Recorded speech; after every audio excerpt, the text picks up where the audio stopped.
Hi, everyone. This is Isabella doing my presentation on how multimedia design enhances learning and reduces cognitive overload.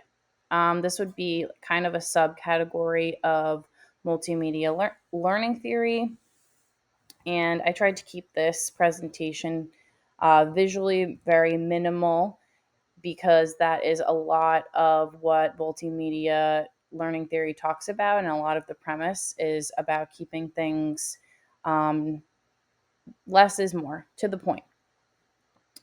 So I'm sure that we can all say we've looked at a book, a presentation, an image, something like that, and thought, where do I start? Why is this so overwhelming? I can't focus. So that would be an example of cognitive overload.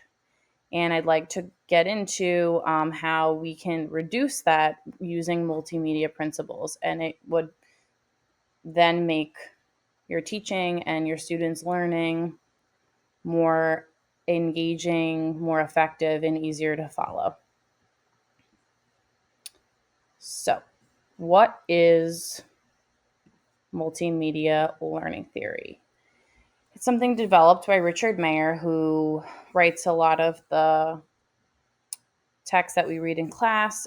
It's basically explains that people learn better from words and pictures together than just from words alone.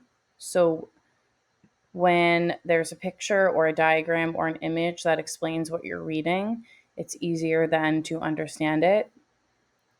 It's true for usually adults and for kids. I think it's true for me. So we have our brains are split into visual channels and auditory channels, and we have like a limited capacity for those two channels. Effective multimedia design manages these so the limits aren't overtaken and the students don't feel overwhelmed. So, the first principle I'll talk about is coherence. I did this purposely. If you look on the left side of this slide, there's a lot of text, which is the text that I'm going to use to talk about what we're learning. And if you look on the right side, it just says less is more, and it has a little picture. And it's easy to agree that the right side is less overwhelming, as a shorter message, and it's easier to understand. So, the coherence principle tells us that people learn better when there's just less on the page, there's less to focus on. Then we'll talk about the modality principle. Um, I kind of did the same thing here, but our brains can process spoken words into an auditory channel while using a visual channel to interpret pictures or diagrams. But when both channels are overloaded, for example, what I'm doing right now, reading a text and listening to it at the same time is overwhelming. So, my point in this slide was for you to think about, if you just look at the picture on the right side and listen to my voice, it should be easier to understand and process what I'm saying than if you're trying to read and also listen to what I'm saying at the same time. So you can definitely rewind back and try that again, and see if that makes sense for you. And another principle is segmenting, which is basically just breaking things up. Um, I can tell you in my experience as an educator that this is extremely effective.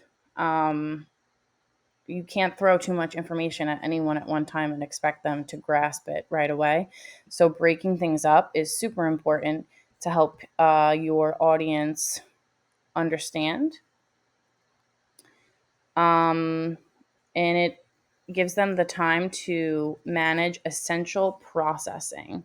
So, your learner can absorb one concept at a time before moving to the next one. So this could look like a video, a checkpoint, This makes me think of math, like teaching a formula and understanding that, and then moving forward to actually working on a problem, and then moving forward to working on a word problem, and then maybe a group project together.